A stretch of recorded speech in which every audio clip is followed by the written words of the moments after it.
तो अपनी प्रेजेंटेशन शुरू करने से पहले मैं दो तीन बातें बोलना चाहता हूँ। सबसे पहली ये कि मेरा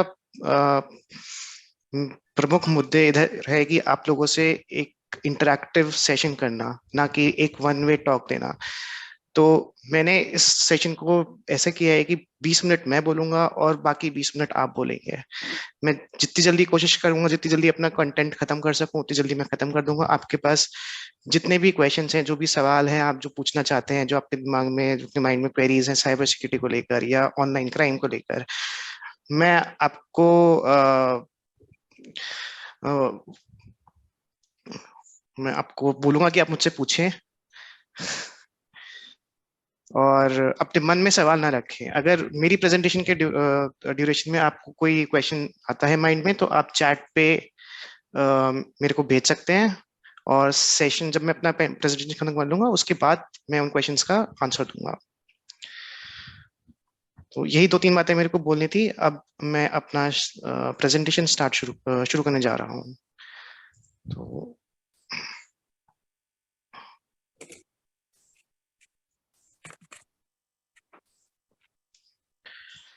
हमारा आज का टॉपिक है प्रोटेक्शन फॉर साइबर क्राइम। और ये टॉपिक मेरे दिल के थोड़ा करीब है, क्योंकि अ, मैं चाहता हूं कि हमारी सोसाइटी इतनी जागरूक बन जाए कि साइबर क्राइम, जैसे हम फिजिकल क्राइम से अवगत हैं, हम हमें पता है कि फिजिकल वर्ल्ड में क्या चीज गलत है, क्या चीज नहीं करनी चाहिए, या क्या चीज से कैसे बचाव करना है।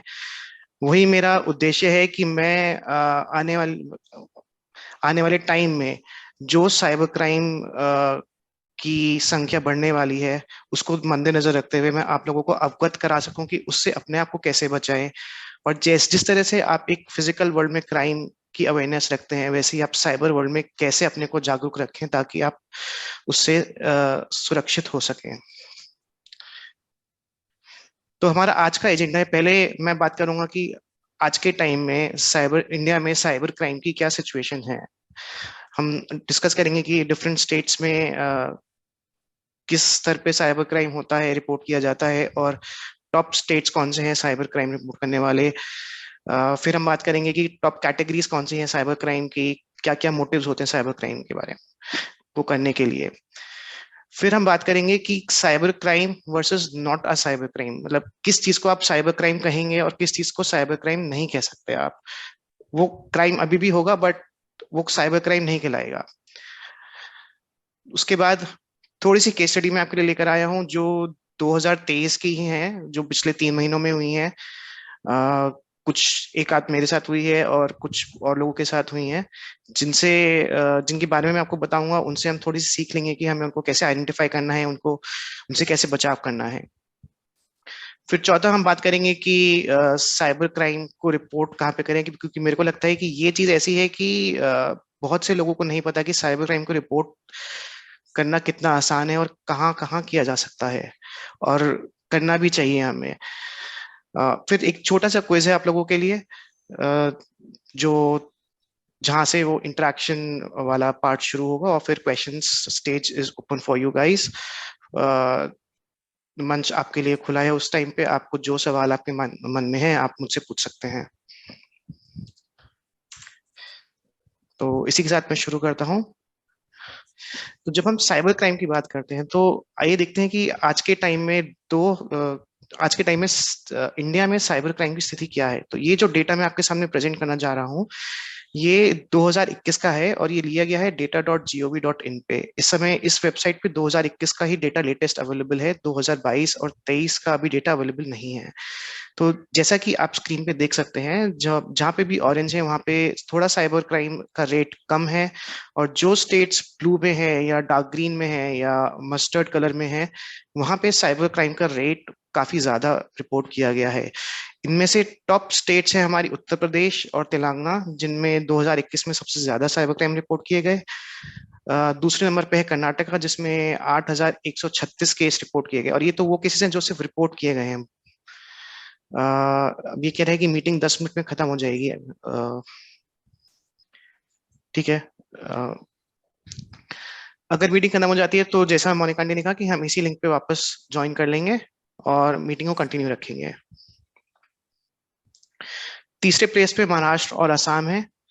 और एक छोटा सा मैंने आर्टिकल पढ़ा था जहां पे लिखा था कि 2022 में 10 लाख से ज्यादा साइबर क्राइम की कंप्लेंट्स रिसीव करी गई हैं इंडियन साइबर क्राइम ऑर्गेनाइजेशन द्वारा। और ये इंक्रीज है 168% का पिछले सालों से। इसकी मेन वजह ये है कि साइबर क्राइम को रिपोर्ट करना काफी आसान हो गया है। और जो मोदी जी का डिजिटल इंडिया का विजन है, उसके माध्यम से उन्होंने काफी सारे इनिशिएटिव्स ऐसे लॉन्च किए हैं जहां पे आप बहुत ही आसान तरीके से साइबर क्राइम को रिपोर्ट कर सकते हैं। अब बात करते हैं कि 2021 में सबसे ज्यादा साइबर क्राइम कौन सी कैटेगरी के रिपोर्ट हुए। तो इसमें सबसे पहली जो दो कैटेगरीज है, वो है एक तो चीटिंग एंड फॉर्जरी। इसका मतलब है कि कोई आपके साथ कोई फ्रॉड करना चाहता है, कोई आपको चीट करना चाहता है इंटरनेट या कंप्यूटर के माध्यम से, या कोई आपके कुछ डॉक्यूमेंट्स को फोर्ज करना चाहता है या फोर्ज करके उनसे कुछ स्कैम करना चाहता है।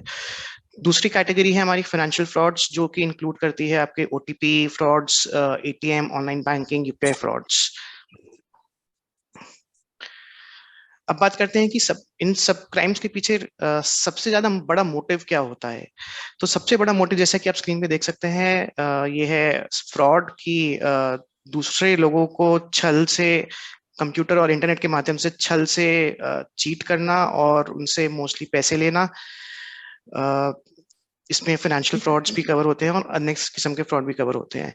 जो बाकी की दो बड़ी कैटेगरीज हैं वो है अदर्स और सेक्सुअल एक्सप्लॉइटेशन। अदर्स में आपका आता है cyber terrorism, abetment to suicide, cyber bullying, crime against children and etcetera. अच्छा, अब हम सब साइबर क्राइम केसेस की बात कर रहे हैं तो थोड़ा सा एक उत्तर प्रदेश पे भी नजर डाल लेते हैं, क्योंकि हमने बात करी थी कि भी उत्तर प्रदेश एक स्टेट ऐसी है जहाँ से काफी साइबर क्राइम रिपोर्ट होते हैं। तो अभी देखते हैं किस कैटेगरी में सबसे ज्यादा साइबर क्राइम रिपोर्ट होते हैं।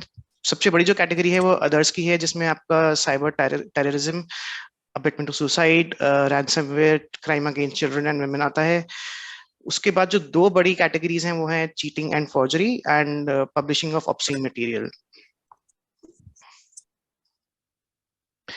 अब जो अगली दो स्लाइड हैं वो मैंने खासकर डाली है बिकॉज ये ऐसा क्राइम है जो मुझे लगता है कि होना ही नहीं चाहिए। वैसे तो कायदे में कोई क्राइम सोसाइटी में नहीं होना चाहिए, बट ये क्राइम बहुत ज्यादा निगलेक्टेड होते हैं और बहुत आसानी से रिपोर्ट भी नहीं किया जाते। तो साइबर क्राइम अगेंस्ट वुमेन 2021 में सबसे ज्यादा रिपोर्ट किए गए कर्नाटका स्टेट में, दूसरी प्लेस पे है महाराष्ट्र और तीसरी प्लेस पे है उत्तर प्रदेश। ये है डेटा क्राइम अगेंस्ट चिल्ड्रन का, जिसमें फिर से महाराष्ट्र, कर्नाटका और केरला, एंड इसमें से कर्नाटक और केरला जो सबसे ज्यादा एजुकेटेड स्टेट्स इन इंडिया कहलाई जाती हैं, उनमें सबसे ज्यादा cyber crime against children report किया गया है। और उत्तर प्रदेश और छत्तीसगढ़ इनमें दूसरे नंबर पे आता है।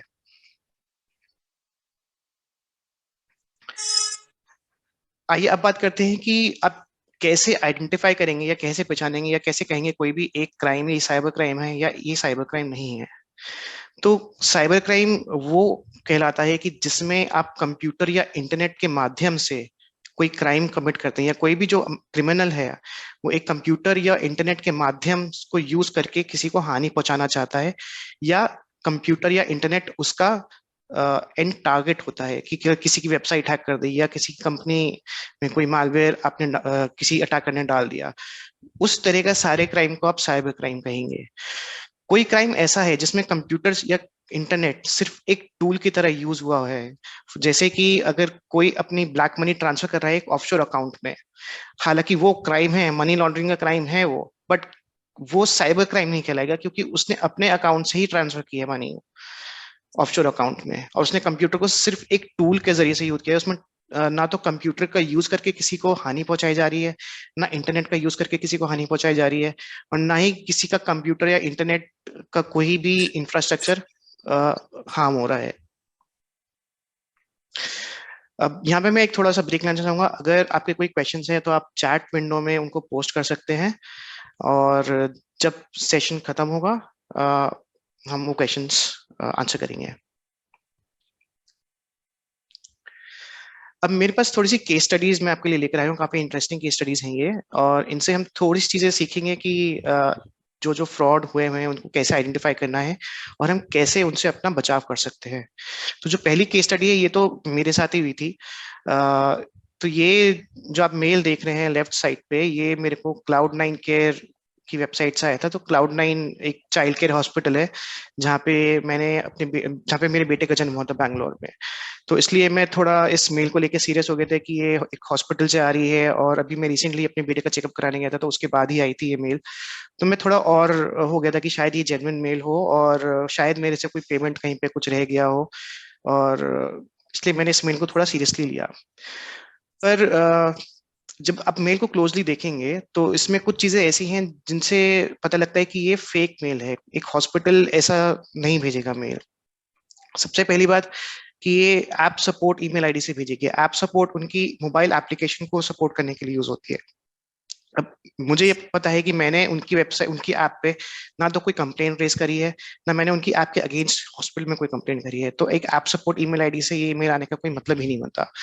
दूसरी बात, मेरा जो हॉस्पिटल में रजिस्ट्रेशन है वो मेरे नाम से है, वो मेरे ईमेल आईडी के नाम से नहीं है। मेरा ईमेल आईडी रजिस्टर्ड है, बट अगर कोई भी मेरे को ईमेल भेजता है तो वो हाय उदय लिखेगा या हेलो उदय लिखेगा। मेरे ईमेल आईडी का फर्स्ट नेम नहीं लिखेगा वो। तीसरा, इसमें आप देख सकते हैं कि ये जो अटैचमेंट है इसका एक्सटेंशन है HTML। ये थोड़ा अनयूजुअल है। यूजुअली अगर आप कोई डॉक्यूमेंट भेजते हैं तो वो HTML एक्सटेंशन का नहीं होता। तो यही सब चीजें हैं जिनसे मेरे को लगा कि अच्छा ये एक फिशिंग मेल या फिर एक फ्रॉड मेल हो सकती है। और मैंने जब इस अटैचमेंट को खोल के देखा तो वाकई में ये अटैचमेंट मेरे को एक पेज पे ले गई जहाँ पे ये मेरे माइक्रोसॉफ्ट अकाउंट के यूजर नेम और पासवर्ड मांग रही थी। तो मैंने इसको थोड़ा एनालिसिस करके मैंने हॉस्पिटल को रीच आउट किया, उनके IT स्टाफ को रीच आउट किया, उनको बताया कि आपके इंफ्रा से ये मेरे को मेल आई है। तो उन्होंने बोला कि हमें पता है ये और हमने इस पे एक्शन ले लिया है। अब इन मेल्स को आइडेंटिफाई कैसे करें? इन मेल्स को आप आइडेंटिफाई, जैसे कि मैंने कहा, आप कुछ कुछ छोटी छोटी चीजें हैं जैसे ग्रीटिंग हो गया। ग्रीटिंग में अगर आपका नाम नहीं है आपका, या ईमेल आईडी मेंशन कर रखा है, ईमेल आईडी का फर्स्ट पार्ट मेंशन कर रखा है, वो एक इंडिकेटर है। आप का जो ईमेल आईडी, ईमेल का बॉडी है, जो कंटेंट है, उसमें अगर ग्रामेटिकल मिस्टेक्स हैं तो वो एक इंडिकेटर हो सकता है। कोई ऐसी ईमेल आईडी है जहां, या कोई ऐसा सेंडर है जहां से आप कभी एक्सपेक्ट नहीं करते कि यहाँ से आपको पेमेंट रिलेटेड कोई ईमेल आएगी, वो एक इंडिकेटर है। तीसरा है कि अगर उस मेल में आपको कोई अटपटा अटैचमेंट या अटपटी एक्सटेंशन जो आपने पहले कभी नहीं देखी है अपने काम में, कोई ऐसा अटैचमेंट का एक्सटेंशन का अटैचमेंट दिखे, तो आप उसको स्पैम मार्क या एक फिशिंग या एक फ्रॉड मेल मार्क कर सकते हैं।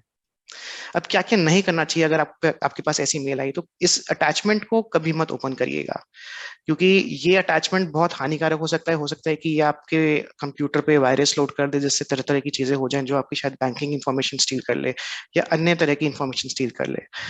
दूसरी बात, इन मेल्स को कभी रिस्पॉन्ड मत करिएगा, क्योंकि अगर आप रिस्पॉन्ड करते हैं तो जो ये मेल भेज रहा है, जो क्रिमिनल ये मेल भेज रहा है, उसको पता लग जाता है कि कहीं ना कहीं उसने आपको फंसा लिया है। और वो इतनी कन्विंसिंगली आपको रिप्लाई करेंगे कि आप मान जाएंगे कि अच्छा हाँ भाई, ये वाकई में हॉस्पिटल से आई है और उनके पास कोई मेरे को पेमेंट देना है। तो क्या क्या करना चाहिए हमें इससे बचने के लिए? तो एक बार अगर आपने ऐसी कोई ईमेल आइडेंटिफाई कर ली है, आप उसको स्पैम मार्क कर दीजिए, अपने ईमेल के स्पैम बॉक्स में उसको मूव कर दीजिए या मार्क एज स्पैम कर दीजिए, तो वो अपने आप आपके स्पैम बॉक्स में चली जाएगी। इससे दो चीजें होंगी। एक, जो ईमेल सर्विस का फिल्टर है वो थोड़ा स्ट्रांग हो जाएगा, वो आगे आने वाली ऐसी मेल्स को स्पैम अपने आप मार्क कर देगा। दूसरे लोगों के पास अगर ये स्कैम मिल गया है तो वो लोग भी, उन लोगों के पास ये स्पैम ऑलरेडी मार्क होके जाएगा। मीटिंग रोकने से पहले हम लोग यहाँ पे पहुंचे थे। लास्ट पॉइंट मेरे को डिस्कस करना था कि ऐसी कोई ईमेल अगर आपके पास आए तो स्पैम तो मार्क करिए ही, साथ में अगर आपको फिर भी कुछ थोड़ा सा शक है कि यार ये जेन्युइन हो सकती है, शायद कोई पेमेंट रह गया या करना हो, तो एक बार उस कंपनी से या उस इंसान से पर्सनली फॉलो अप कर लीजिएगा कॉल करके। कई बार हम नहीं करते हैं और इसी कारण से हम इन फ्रॉड्स के शिकार हो जाते हैं। एक बार फॉलो अप करने से बहुत सारे कंफ्यूजन्स दूर हो जाते हैं। अब बात करते हैं दूसरी केस स्टडी की। तो इस केस स्टडी में एक थाने की महिला थी, उनके साथ स्कैम हुआ जिनमें उन्होंने 12 लाख रुपए गवा दिए अपने। अब उन्होंने क्या किया कि वो फेसबुक पे किसी इंसान से उन्होंने दोस्ती करी, और वो इंसान मलेशिया में रहता था, UK में काम करता था। और थोड़ी बहुत बातचीत के बाद, दोस्ती के बाद, उसने बोला कि मैं आपको एक गिफ्ट भेज रहा हूँ। फिर थोड़े दिन के बाद उनके पास कॉल आया कि कस्टम्स डिपार्टमेंट से, अपेरेंटली जो कॉल करने वाला था उसने बोला कि वो कस्टम डिपार्टमेंट का है, और उन्होंने उस महिला को बताया कि भाई आपका एक गिफ्ट है, आपका एक पार्सल है, वो हमारे पास हेल्ड है, और उसको छुड़ाने के लिए आपको कुछ पेमेंट करना पड़ेगा। तो और उस जो गिफ्ट था उसमें कुछ फॉरेन करेंसी वगैरह भी थी, तो वो थोड़ा उन्होंने उस चीज को सीरियसली लिया, महिला ने। और ऐसा करते करते उन्होंने 12 लाख रुपए उनको पे कर दिए, और ना ही तो उनको कोई गिफ्ट मिला, और ना ही उनको कोई उनके 12 लाख रुपए वापस आए। तो अब इन स्कैम्स को कैसे पहचाने? तो फर्स्ट ऑफ ऑल, आप फेसबुक, व्हाट्सएप या लिंक्डइन या किसी भी अगर सोशल मीडिया प्लेटफॉर्म पे एक्टिव हैं, तो वहां पे आप अपने फ्रेंड लिस्ट में किसी को भी ऐड करते हैं तो थोड़ा सा उसमें सावधानी बरतिए कि अगर आप किसी स्ट्रेंजर को ऐड कर रहे हैं तो मत, आज के टाइम में मत करिए। अगर थोड़ी सी भी आपको जानकारी है या कहीं पे आपने उनका नाम सुना है तो कर सकते हैं, बट अगर वो कोई इंसान आपके लिए टोटली ही स्ट्रेंजर है, वो आपको फ्रेंड रिक्वेस्ट भेज रहा है, तो उसको अवॉइड करिए। दूसरा, अगर आपके पास कोई ऐसा कॉल आता है कि भाई हमें पेमेंट चाहिए आपका गिफ्ट रिलीज करने के लिए, तो ना तो कस्टम्स डिपार्टमेंट ना कोई बैंक ऐसा कभी करता है। इसमें ये साफ साफ एक इंडिकेटर है, और वो आपसे बात ऐसे करेंगे कि उनको अर्जेंट पेमेंट चाहिए, तो ये अर्जेंसी भी एक इंडिकेटर है कि ये यार ये फ्रॉड कॉल हो सकता है। तीसरी बात जो शायद मैंने इसमें नहीं लिखी है, कि जो पेमेंट मेथड वो लोग यूज करते हैं उस पे भी नजर रखिएगा, कि हो सकता है कि जो कस्टम का अकाउंट नंबर हो, या वो तो एक बार उसको या तो वेबसाइट पे चेक कर लीजिए, या थोड़ा सा लॉजिक यूज करिए कि यार ये कस्टम्स वाले एक पर्सनल अकाउंट में पैसा क्यों मंगवाएंगे, यार ये इस वाले मोबाइल नंबर पे जो एक पर्सनल मोबाइल नंबर है इस पे पैसा क्यों मंगवाएंगे। अच्छा, आपने ये आइडेंटिफाई कर लिया तो फिर क्या करें हम, क्या नहीं करना चाहिए हमें? तो जैसे कि मैंने पहले कहा कि आप स्ट्रेंजर से फ्रेंड रिक्वेस्ट एक्सेप्ट मत करिए। दूसरी बात, कि कोई भी आपके पास ऐसा मैसेज आए कि आपको कोई गिफ्ट देना चाहता है, या आपका गिफ्ट कहीं अटक गया है, उसके लिए पैसे देने पड़ेंगे, उन मैसेजेस पे भरोसा मत करिए, उनको इग्नोर कर दीजिए, नंबर को ब्लॉक कर दीजिए। और अगर किसी प्लेटफॉर्म पे है तो हर एक प्लेटफॉर्म पे आजकल फ्रॉड रिपोर्ट करने की फैसिलिटी होती है, वहां पे रिपोर्ट कर दीजिए। और पेमेंट करने से पहले एक बार डिटेल्स जरूर जांच लीजिए कि भाई क्या ये वाकई में कस्टम्स का या किसी एक गवर्नमेंट एंटिटी का अकाउंट हो सकता है कि नहीं हो सकता। तीसरी हमारी केस स्टडी है जहाँ पे कुछ साइबर क्रिमिनल्स ने कई बैंक्स की, जैसे एसबीआई, आईसीआईसीआई की क्लोन एप्स बनाई, एग्जैक्टली जैसे उनकी नेट बैंकिंग ऐप है एग्जैक्टली वैसे ही ऐप बनाई, उनको दूसरे साइबर क्रिमिनल्स को बेचा 2,000 रुपए में जस्ट डायल के थ्रू। और उन साइबर क्रिमिनल्स ने ऐसे फ्रॉड एसएमएस यूज किए कि dear customer, your HDFC bank account will be close today, please update your PAN number via the given link. और इस लिंक पे जब आप जाते हैं तो वो आपसे वो नकली ऐप डाउनलोड करवाता है फोन में। और जिन लोगों को नहीं पता होता है कि भाई यार ये नकली ऐप है, वो डाउनलोड भी कर देते हैं, और उस चीज के थ्रू उनकी सारी जो नेट बैंकिंग पासवर्ड या ट्रांजैक्शन डिटेल्स या ओटीपी या फोन की कोई भी इंफॉर्मेशन है, वो उन क्रिमिनल्स के पास जा सकती है। तो इन स्कैम्स को पहचाने कैसे? फर्स्ट ऑफ ऑल, वो एसएमएस जो आपके पास आया है, अगर उसमें कोई अर्जेंट कॉल टू एक्शन है, वो एक इंडिकेटर है। कोई भी बैंक अगर आपसे केवाईसी भी करवाना चाहता है तो वो पहले आपको 3 बार मैसेज भेजेगा कि भाई आपकी केवाईसी अपडेट होनी है, आपका केवाईसी एक्सपायर हो जाएगा 30 दिन में, 15 दिन में, 10 दिन में। फिर वो आपको भेजेगा कि आप भाई बैंक ब्रांच जाके अपनी केवाईसी अपडेट कर लीजिए। वो कभी भी आपको कोई लिंक पे कहीं पे अपडेट करने के लिए नहीं बोलेगा। वो ज्यादा से ज्यादा ये बोल सकते हैं कि भाई आप ऐप के थ्रू भी अपनी केवाईसी अपडेट कर सकते हैं, पर वो ऐप का लिंक आपको ऐसे नहीं देंगे। और एक लिंक को भी आप अगर आप देखेंगे तो ये थोड़ा सस्पिशियस सा लिंक लग रहा है, किसी बैंक का नहीं लग रहा है। जैसे सिटी डॉट एशिया, मुझे पता है कि city bank city dot Asia करके लिंक भेजता है, which make sense because city dot Asia is a domain name which is owned by city bank. तो अच्छा, ये स्कैम हमने फिर आइडेंटिफाई कर लिया, अब हम क्या नहीं करें? तो इस लिंक पे आपको कभी क्लिक नहीं करना है, भूल के भी नहीं करना है, क्योंकि जब आप लिंक पे क्लिक करेंगे आपको नहीं पता कि क्या डाउनलोड हो जाए और क्या आपके फोन में या आपके कंप्यूटर में इंस्टॉल हो जाए। और कई बार होता है कि ये लिंक के साथ साथ एक नंबर भी देते हैं, तो वो नंबर पे भी आप कॉल मत करिए, क्योंकि आप नंबर पे कॉल करेंगे तो वो लोग इस तरह से ट्रेंड होते हैं कि वो बहुत कन्विंसिंगली आपसे बात करेंगे कि हाँ भाई ये जेन्युइन बैंक का एम्प्लॉय है, और जेन्युइनली आपके बैंक का अकाउंट क्लोज हो जाएगा अगर आपने पैन अपडेट नहीं किया। तो इससे बचाव करने के लिए आपको क्या करना चाहिए? फर्स्ट ऑफ ऑल, आप अपने फोन में जो भी ऐप डाउनलोड करें, चाहे वो बैंक की हो या कोई सी और भी ऐप हो, सिर्फ ऑथोराइज्ड ऐप स्टोर्स पे से डाउनलोड करें। एंड्रॉयड फोन्स पे वो है प्ले स्टोर, आईफोन्स के लिए वो है ऐप स्टोर। सैमसंग वगैरह के भी अपने ऐप स्टोर्स हैं, आप उनको भी यूज कर सकते हैं, बट अगेन थोड़ी सावधानी से। आप जो एप्पल का ऐप स्टोर है और गूगल का प्ले स्टोर है, उनसे आप हर ऐप आपको वहां पे अवेलेबल होगी, जो सैमसंग के ऐप स्टोर पे अवेलेबल होगी मोस्टली वो ऐप वहां पे भी अवेलेबल होगी। तो आप प्रेफर ये करें कि आप इन दोनों सोर्स से ही ऐप डाउनलोड करें और कहीं से डाउनलोड ना करें। दूसरी बात कि अगर आपको ऐसा कोई अर्जेंट मैसेज आ रहा है, एक बार बैंक को कॉल करके पूछ लीजिए कि हाँ भाई क्या प्रॉब्लम है, और इसको कैसे इसको रेमेडिएट करना है, कैसे इसको सॉल्व करना है। और आपके एंड से मेरे को ऐसा लग रहा है कि ये मैसेज आया है, ये अर्जेंट कह रहा है कि अकाउंट बंद हो जाएगा। कोई भी बैंक आपका एक दिन में अकाउंट नहीं बंद करेगा, फर्स्ट ऑफ ऑल। तो जब आप बैंक से बात करेंगे तो कई बार आपको बैंक खुद ही बता देते हैं कि यार ये फ्रॉड मैसेज है, हमें पता है कि ये सर्कुलेट हो रहा है, और आप इसको रिस्पॉन्स नहीं करिए, आप इसको डिलीट कर दीजिए। अ, हमारी चौथी केस स्टडी एक बहुत ही इंटरेस्टिंग केस स्टडी है, और ये हाल फिलहाल ही में कुछ लोगों के साथ हुई है।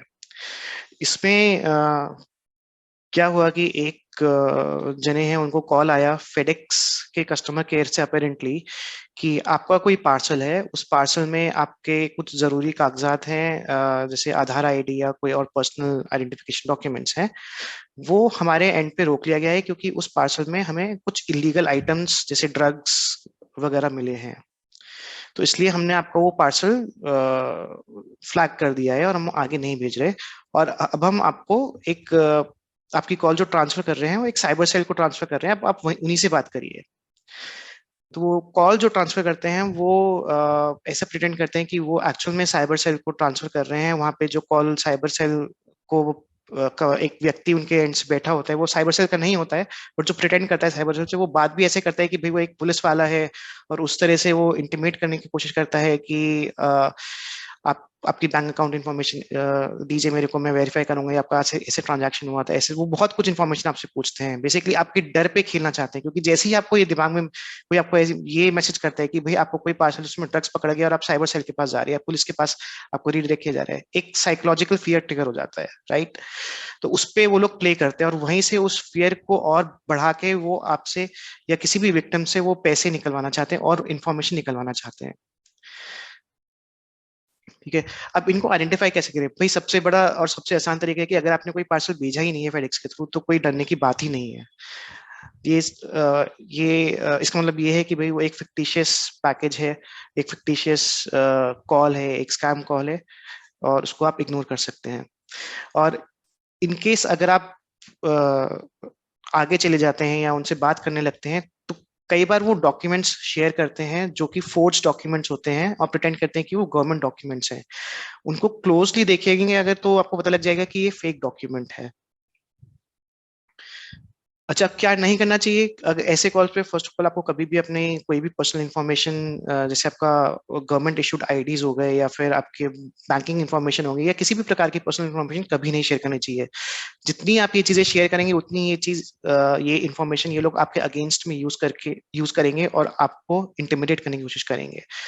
और अगेन, पेमेंट तो नहीं करना चाहिए अनलेस आप पूरा श्योर हो कि आप क्या कर रहे हैं, आप किससे बात कर रहे हैं, वो व्यक्ति सही है, वो संस्था सही है। अगर आपको वो अश्योरिटी नहीं है तो आपको पेमेंट बिल्कुल भी नहीं करना चाहिए। और अब बात करते हैं कि क्या करना चाहिए। फर्स्ट ऑफ ऑल, आपको जो कंसर्न कंपनी है उससे डेफिनेटली वेरीफाई करना चाहिए। एक फेडेक्स को अगर आप कॉल करेंगे कि भाई आपके पास मेरा ऐसा ऐसा पार्सल है जो मैंने नहीं भेजा है, क्या है ये, तो शायद वो आपको खुद ही बता दें कि अच्छा ये एक नया तरह का स्कैम चल रहा है जो हमारा नाम यूज कर रहा है। यहाँ पे फेडेक्स के थ्रू आए, कल को ये कोई कोई भी कंपनी के साथ हो सकता है, डीटीडीसी, ब्लू डार्ट या ट्रैकन वगैरह, कोई सी भी कोई कंपनी हो सकती है। और अगर आपको बोलते हैं कि भाई हमको साइबर सेल पे ट्रांसफर कर रहे हैं, तो डेफिनेटली आपके जो नियरेस्ट पुलिस स्टेशन है या भी, या जो आपका कंसर्न साइबर सेल है जिसमें उन्होंने ट्रांसफर किया है, वहां पे आप बात जरूर करिए। ब्लाइंडली उन पे बिलीव मत करिए कि आप उनके एक साइबर सेल के बंदे से बात कर रहे हैं। आप पर्सनली वो कॉल कट करके, उनका कॉल जब कट हो जाए, जब हो जाए, तो आप पुलिस स्टेशन पे जाके या फिर साइबर सेल में कॉल करके इस चीज को जरूर वेरीफाई करिए।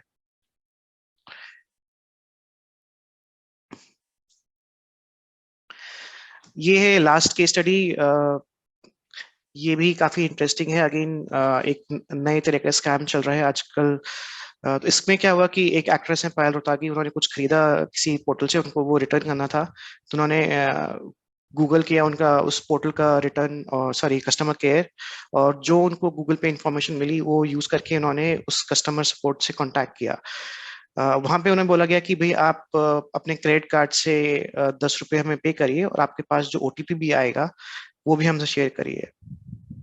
तब हुआ क्या कि जितने में वो 10 रुपए का ट्रांजैक्शन कर रही थी, उतने में उन्होंने, जो साइबर क्रिमिनल्स थे, उन्होंने 20,000 कुछ का ट्रांजैक्शन किया, और उसका ओटीपी उनके पास आ गया और वो उन्होंने शेयर कर दिया। तो जैसे ही उन्होंने ओटीपी शेयर किया, उनके अकाउंट से 20,000 रुपए ट्रांसफर हो गए साइबर क्रिमिनल के अकाउंट पे। तो इससे सबसे बड़ी सीख है कि आप सब कि गूगल पे जो भी कस्टमर केयर इंफॉर्मेशन आपको डायरेक्टली मिल जाती है, उस पर कभी भी भरोसा मत करिए। हमेशा अगर आपको किसी भी कंपनी के कस्टमर केयर सपोर्ट से बात करनी है, आप कंपनी की वेबसाइट पे जाइए और उनके जो ऑफिशियल चैनल्स हैं, चाहे वो चैट चैनल है, चाहे वो उस पे ईमेल आईडी या नंबर दिया हुआ है, वो नंबर यूज करिए। कई बार होता है कि ये जो स्कैमर्स होते हैं, साइबर क्रिमिनल्स होते हैं, ये एसईओ ट्रिक्स यूज करके अपने बोगस या fraud contact customer support details उस ऑर्गेनाइजेशन के नाम से टॉप रिजल्ट्स में ले आते हैं, और इससे जो सर्च करने वाला है उसको फील होता है कि अच्छा ये टॉप पे है तो ये ऑथेंटिक ही होगा। आज के टाइम में ऐसा बिल्कुल भी जरूरी नहीं है। इसका एक ही बचाव है कि आप सिर्फ जो ऑथराइज्ड कस्टमर चैनल्स हैं वही यूज करिए। और इनको आइडेंटिफाई कैसे करें कि अगर कोई भी कस्टमर केयर आपसे पैसे मांग रहा है या आपसे ओटीपी शेयर करने को बोल रहा है, तो वो ऑब्वियसली स्कैम है। ओटीपी अगर बैंकिंग का ओटीपी है, ओटीपी और भी तरह के होते हैं जो कई बार कस्टमर सपोर्ट शेयर करवाते हैं, बट वो आप कर सकते हैं। बट कोई भी बैंकिंग ओटीपी अगर आपसे शेयर करवा रहा है, वो एक सीधे से फ्रॉड कॉल है। उसको आप कट कर सकते हैं, नंबर ब्लॉक कर सकते हैं और रिपोर्ट कर सकते हैं। तो ये तो हो गई हमारी केस स्टडीज और थोड़े से टिप्स की इन स्कैम्स को कैसे पहचानें और इनसे कैसे बचें। अब मैं बात करूंगा 4 ऐसे जगहों की जहाँ पे जाके आप साइबर क्राइम को रिपोर्ट कर सकते हैं। पहला तो है national cyber crime reporting portal, NCRP. इसकी वेबसाइट है cybercrime.gov.in। यहाँ पे जाके आप कोई भी, मतलब इनका प्रोसेस बहुत सिंपल है। एक आप वेबसाइट में जाएंगे तो आपको एक रिपोर्ट साइबर क्राइम करके एक लिंक मिलेगा, आप वहाँ पे जाके एप्लीकेशन भर सकते हैं। कुछ आपको उसमें इंफॉर्मेशन चाहिए होगी, वो आपको इन दोनों लिंक्स पे से मिल जाएगी, जो आपको गाइड करेंगे कि आपको साइबर क्राइम रिपोर्ट करना है तो क्या क्या इन्फॉर्मेशन आपको रेडी रखनी चाहिए। दूसरा जरिया है साइबर क्राइम हेल्पलाइन 1930। इसका नंबर है 1930, काफी मेमोरेबल नंबर है और शॉर्ट नंबर है। तो इसको याद रखिए, कभी भी आप किसी भी साइबर क्राइम का विक्टिम हो, इमिडिएटली इसको कॉल करिए और वहां पे रिपोर्ट करिए। तीसरा, आप किसी भी लोकल या नियरेस्ट पुलिस स्टेशन में जाके आप रिपोर्ट कर सकते हैं। पुलिस स्टेशन नंबर 112 या 100 है। और वुमेन के अगेंस्ट या चिल्ड्रन के अगेंस्ट अगर आपको क्राइम रिपोर्ट करना है तो वो 181 पे आप कर सकते हैं। चौथा है कि गवर्नमेंट ऑफ इंडिया ने कई कई जोन्स में नोडल साइबर सेल्स अपॉइंट कर रखे हैं, जिनका काम है साइबर क्राइम इन्वेस्टिगेशन करना। आई थिंक मेरठ के पास सबसे क्लोजेस्ट मेरे ख्याल से नोएडा में एक साइबर सेल है जो यूपी को केटर करता है। और बाकी की लिस्ट आपको इस लिंक पे जाके मिल सकती है। ये प्रेजेंटेशन मैं शेयर कर दूंगा, जो आपके पास आ जाएगी, तो आप इन लिंक्स को आसानी से यूज कर सकते हैं। अब एक छोटा सा ब्रेक लेना चाहूंगा। फिर से मैं कहूंगा कि अगर आपके पास कोई क्वेश्चन है, आप चैट में लिख सकते हैं, या फिर एक बार ये क्विज खत्म हो जाए उसके बाद फिर क्वेश्चंस के लिए स्टेज ओपन हो जाएगा, फिर हम बातचीत करेंगे। तो एक छोटा सा क्विज है, इसमें 5 क्वेश्चंस हैं। बहुत आसान क्विज है, कुछ हार्ड क्विज नहीं है, कॉमन सेंस वाला क्विज है। और इसके आंसर या तो आप अपने को अनम्यूट करके दे सकते हैं, बट बेटर मैं ये कहूंगा कि चैट विंडो में आप अपने आंसर्स टाइप कर सकते हैं। तो पहला क्वेश्चन मैं प्रेजेंट करने जा रहा हूँ। क्वेश्चन है कि इन दोनों में से ऑप्शन ए या ऑप्शन बी में से जीमेल जो गूगल की मेल सर्विस है, उसकी रियल वेबसाइट कौन सी है, उसकी असली वेबसाइट कौन सी है?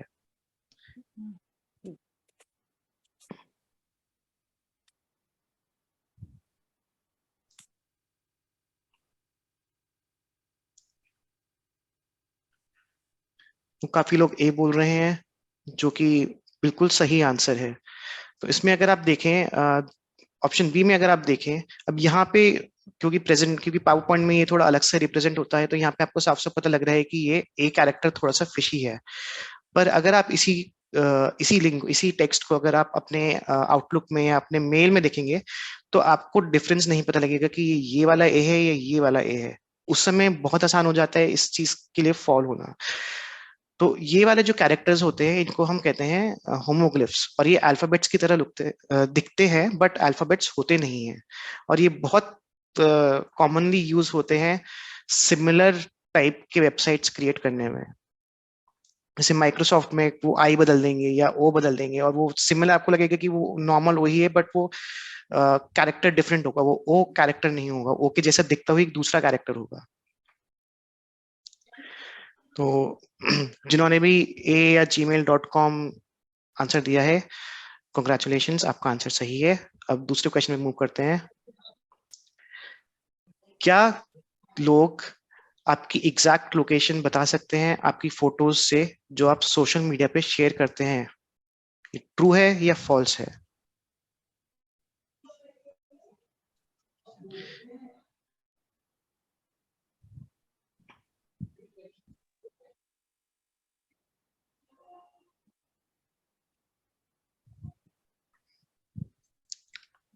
मैं क्वेश्चन को फिर से रिपीट कर देता हूँ। लोग आपकी एग्जैक्ट लोकेशन बता सकते हैं उन फोटोज से जो आप सोशल मीडिया पे शेयर करते हैं। ये स्टेटमेंट ट्रू है या फॉल्स है?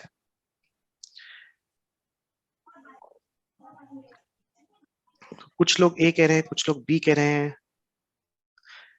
तो इसका सही आंसर है ए, ट्रू। आजकल के जो कैमराज होते हैं, आपके फोन के कैमराज हो गए या आपका जो प्रॉपर डीएसएलआर कैमरा होता है, उनमें फीचर होता है कि वो आपकी जियो लोकेशन कोऑर्डिनेट फोटो में एम्बेड कर दें। अगर आपने उस फीचर को डिसेबल नहीं किया है, तो बाय डिफॉल्ट ऑन होता है।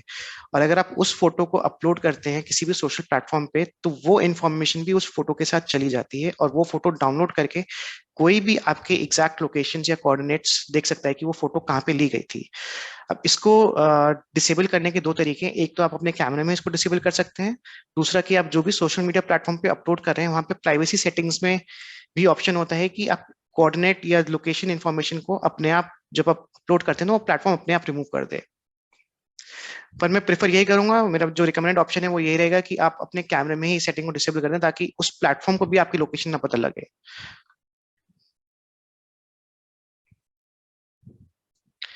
आइए तीसरे क्वेश्चन पे चलते हैं। ये थोड़ा सा डिफिकल्ट हो जाता है।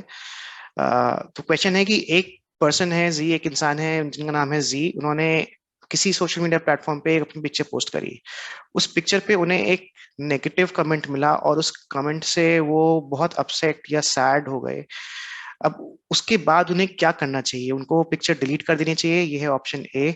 उनको उस कमेंट का रिप्लाई करना चाहिए, यह है ऑप्शन बी। उस इंसान को जिसने कमेंट किया है उसको ब्लॉक कर देना चाहिए, ये ऑप्शन सी। और ऑप्शन डी है कि थोड़ा सा स्क्रीन से दूर हट के अपना टाइम लें कूल डाउन होने के लिए, और उसके बाद सोचे कि भाई मुझे क्या करना है। आपके हिसाब से क्या होना चाहिए इसका सही आंसर?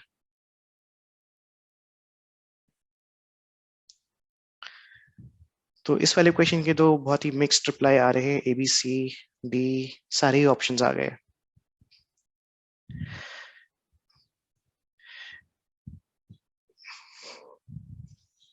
अच्छा, मैंने क्वेश्चन आपको गलत पढ़ दिया, सॉरी। मेरा क्वेश्चन था कि आपको क्या नहीं करना चाहिए, मेरी गलती हो गई। बट कोई बात नहीं, मैं आपको दोनों ही तरह से आंसर दे देता हूँ। आपको क्या करना चाहिए वो है ऑप्शन डी, कि आपको स्क्रीन से हट के थोड़ा टाइम दूर लेना चाहिए अपने को कूल ऑफ करने के लिए, ताकि आप उस इमोशनल स्टेट में ना रहें, और उसके बाद एक लॉजिकल माइंड से प्रोसीड कैसे करना है वो सोच सके। और क्या नहीं करना चाहिए, वो ऑप्शन बी, कि उस कमेंट को रिप्लाई कर दें। बिकॉज आप जब एक अपसेट या एक इमोशनल स्टेट में होते हैं और उस कमेंट को आप रिप्लाई करेंगे, तो हो सकता है कि जो इंसान कमेंट कर रहा है, जिसने फर्स्ट कमेंट किया है, वो आपके उस इमोशनल स्टेट का फायदा उठा के आपको और प्रोवोक करे, और जैसे ही जैसे वो प्रोवोक करता है, हो सकता है कि उसमें और लोग जुड़ते चले जाएं और ये एक ट्रोलिंग में कन्वर्ट हो जाए, जिससे और एक मेंटल हार्म होता है। तो इसलिए हमेशा बेस्ट ऑप्शन यही है कि किसी भी इंटरनेट पे किसी भी चीज पे रिस्पॉन्ड करने से पहले थोड़ा सा कूल डाउन होने के लिए टाइम लें, अगर आप इमोशनल स्टेट में हैं, उसके बाद आप रिस्पॉन्ड करिए। ऑप्शन ए और सी भी कर सकते हैं, बट वो आपके इमोशनल स्टेट के लिए कुछ नहीं करेगा, आपके पीस ऑफ माइंड को रिस्टोर नहीं करेगा। अगर आप कूल डाउन होने के बाद सोचते हैं कि हाँ यार मैं उसको ब्लॉक कर दूं या डिलीट कर दूं, वो सही है, बट एज लॉन्ग एज आपका पीस ऑफ माइंड उस कोर्स ऑफ एक्शन को लेके आता है, that is the best option. आइए चलते हैं चौथे क्वेश्चन पे। चौथा क्वेश्चन है कि आपने एक ओटीपी रिसीव किया और उसके तुरंत बाद ही आपको एक कॉल आया वो ओटीपी उस ओटीपी के लिए, आपको क्या करना चाहिए? ऑप्शन ए है कि आप ओटीपी शेयर कर दें। ऑप्शन बी है कि आप कॉलर से पूछे कि उनको ओटीपी क्यों चाहिए। ऑप्शन सी है कि अब कॉलर को एंटरटेन ही ना करें, कॉल काट दें या ब्लॉक कर दें। ऑप्शन डी है कि आप ब्लॉक कर दें, कॉल नंबर को रिपोर्ट कर दें। या ऑप्शन ई है कि चेक करें कि कॉलर ने वो ओटीपी जनरेट कैसे किया।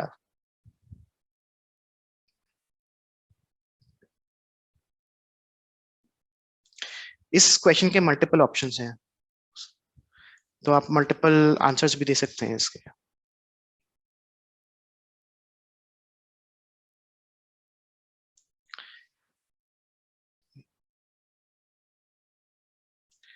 तो ऑप्शन बी और सी काफी लोग बोल रहे हैं,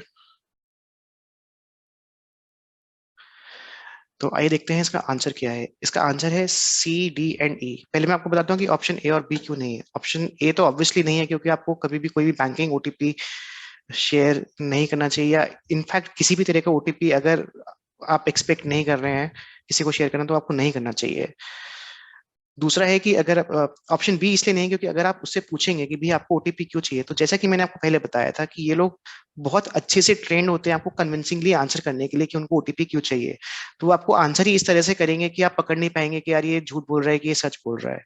और आप शायद क्योंकि आपने एक स्टेप आगे ले लिया है, उसको समझ में आ गया है कि आप थोड़ा सा इंटरेस्ट है, आपको बस कन्विंस करने की जरूरत है, तो वो अगर आप उसने आंसर आपको सही दे दिया तो आप ओटीपी शेयर कर देंगे।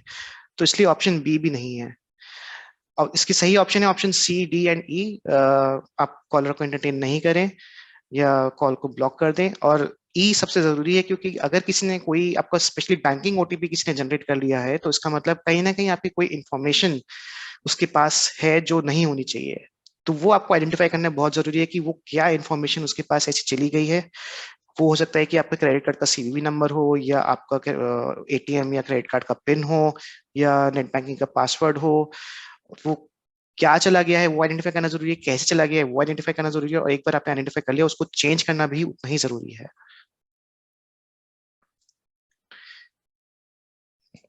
अब ये है लास्ट क्वेश्चन। ये अगेन एक रियल केस स्टडी है जो मेरे साथ हुआ था। मेरे को ही ऐसा मेल आया था यहाँ पे, जी आप मेरे को ही समझ लीजिए।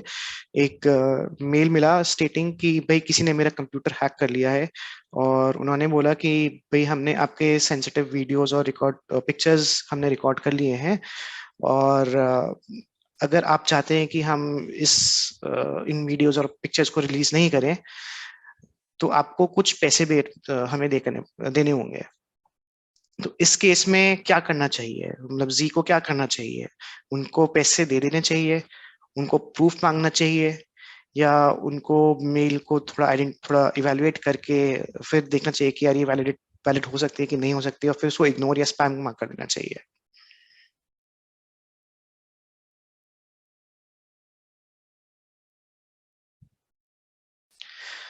तो काफी लोग ऑप्शन सी कह रहे हैं। ऑप्शन सी इसका बेस्ट ऑप्शन है। अगेन जैसा कि हमने फेडेक्स वाले स्कैम में देखा था कि ये लोग एक साइकोलॉजिकल फियर, जब आपके पास कोई ऐसी इंफॉर्मेशन आती है, चाहे ये सच हो कि नहीं हो, पर कोई एक आपसे कहता है कि भी आपका कंप्यूटर हैक हो गया और आपकी इंफॉर्मेशन उसके पास है, तो एक ऑटोमेटिकली साइकोलॉजिकल फियर क्रिएट हो जाता है, और ये लोग उसी पे प्ले करने की कोशिश करते हैं। तो आपको वो मेल को इवेलुएट करना बहुत जरूरी है, क्योंकि कई बार ये लोग बहुत कन्विंसिंगली मेल लिखते हैं, और जैसे कि अगर उनसे प्रूफ भी मांगेंगे ना, तो अगेन फिर आप उनके स्कैम में फंसने में एक स्टेप क्लोजर आ गए। अगर वो आपको एक वैलिड प्रूफ, चाहे वो मॉर्फ करके आपको दें, चाहे कैसे भी दें, उन्होंने दे दिया, तो उनको पता है कि यार बस यही स्टेप है इस बंदे को फंसाने के लिए। तो इसलिए काफी जरूरी है कि इस मेल को इग्नोर करें, इवेलुएट करें फर्स्ट ऑफ ऑल, और उसके बाद डिसाइड करें कि इसको इग्नोर करना है, स्पैम रिपोर्ट करना है, या फिर साइबर क्राइम सेल को रिपोर्ट करना है, या पुलिस को रिपोर्ट करना है। अच्छा, इसी से मिलता जुलता एक क्वेश्चन नहीं है, बट एक केस मैं आपको बताना चाहूंगा, कुछ टाइम पहले मेरे साथ हुआ था। कई बार क्या होता है कि जैसे कोई वेबसाइट जैसे जोमेटो वगैरह हैक होती हैं, तो इनका जो यूजर नेम और पासवर्ड का डेटाबेस है, वो पूरा का पूरा डेटाबेस ही लीक हो जाता है। वो कोई भी डाउनलोड कर सकता है, तो वो आपका मेल आईडी और पासवर्ड वगैरह सब देख सकता है। और जितने भी ब्रीचेस होते हैं, चाहे वो बहुत कोई भी कंपनी हो, बिग बास्केट हो गई, आपकी याहू हो गई, जिनके भी customer database user name password के डेटाबेस लीक हुए हैं, वो इंटरनेट पे अवेलेबल हैं डाउनलोड करने के लिए। कोई भी उनको डाउनलोड कर सकता है और कोई भी उनको एनालाइज कर सकता है। तो कई लोग क्या करते हैं कि इस इंफॉर्मेशन को यूज करके वो एक ऐसा ईमेल भेजते हैं कि भाई ये आपका ईमेल आईडी है और ये आपका पासवर्ड है, और हमने आपका ईमेल आईडी हैक कर लिया है, और उसके जरिए हमारे पास कुछ सेंसिटिव इन्फॉर्मेशन आई है जो हम लीक कर देंगे अगर आपने हमें पैसे नहीं दिए। तो अब क्योंकि वो कन्विंसिंग क्यों हो जाता है, क्योंकि वहां पे ईमेल आईडी भी आपका है और वो पासवर्ड भी आपका है, तो इसलिए वो थोड़ा ज्यादा कन्विंसिंग हो जाता है कि जब आप अपना पासवर्ड देखते हैं कि हाँ यार ये तो मेरा ही पासवर्ड है और इस बंदे के पास कैसे आया। और अगर आपको पता नहीं है कि अच्छा ऐसा भी हो सकता है कि ये सारी इंफॉर्मेशन अवेलेबल है कहीं पे जो यूज कर सकता है, तो बहुत आसान है इन चीजों में फंसना। अगेन उस मेल को इवेलुएट करिए, फर्स्ट ऑफ ऑल देखिए कि आपके मेल में कोई ऐसी सेंसिटिव इन्फॉर्मेशन है भी या नहीं। मैं पर्सनली रिकमेंड करूंगा कि ऐसी कोई सेंसिटिव इन्फॉर्मेशन अपने मेल पे, अपने क्लाउड अकाउंट पे नहीं रखिए। उसको या तो अपने लैपटॉप में रखिए, किसी भी क्लाउड सर्विस प्रोवाइडर पे विदाउट प्रोटेक्शन, अप्रोप्रिएट प्रोटेक्शन नहीं डालें उसको। तब क्योंकि 10 मिनट बचे हैं, मेरा क्विज भी खत्म हो गया है। Now let's move on two questions. अब स्टेज आप लोगों के लिए ओपन है। आपके जो क्वेश्चंस हैं, जैसे भी क्वेश्चंस हैं, आप प्लीज मुझसे पूछ सकते हैं। और उसके बाद भी अगर आपके पास कोई क्वेश्चन आता है, तो आप मेरे को व्हाट्सएप पे रीच कर सकते हैं इस मोबाइल नंबर पे, या मेरे को ईमेल कर सकते हैं। और नहीं तो हमारा एक छोटा सा व्हाट्सएप ग्रुप है, साइबर सेफ्टी बाय अक्षास। इस क्यूआर कोड को स्कैन करके आप उस व्हाट्सएप ग्रुप का हिस्सा भी बन सकते हैं। वहाँ पे मैं ज्यादा स्पैम नहीं करता हूँ। मैं दिन का एक क्वेश्चन पोस्ट करता हूँ, जैसे क्वेश्चंस मैंने आपको दिखाया भी, 5 क्वेश्चन क्विज के, वही क्वेश्चंस मैं पोस्ट करता हूँ उस चैनल पे। 24 घंटे होते हैं आपके पास आंसर करने के लिए, या और उसके बाद मैं आंसर देता हूँ।